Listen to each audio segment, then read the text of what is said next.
L'estiu s'acosta i, malgrat els esforços, encara queda molta feina a fer per tenir nets els boscos afectats per la gran nevada del passat 8 de març. I és que la tasca és ingent. Només a les comarques de Girona, prop de 100.000 hectàrees de bosc van quedar trinxades.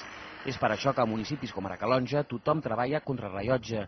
Per començar, s'ha habilitat una zona de recollida de les restes vegetals de les 37 urbanitzacions que composen el municipi. A banda d'això, l'Ajuntament ha contractat també operaris per netejar els boscos, això sí, de manera provisional, a l'espera que es concretin els ajuts de la Generalitat per la formació de més personal. Necessitem tirar endavant aquest plan d'ocupació per poder veure de quant personal es podrà disposar per afrontar aquesta segona fase i tenir-ho tot enllestit abans que entri a l'estiu. De moment, a la deixalleria ja s'hi acumulen 1.000 metres cúbics de restes, la meitat de les que s'han de recollir, que una empresa especialitzada s'encarregarà d'endur-se i tractar.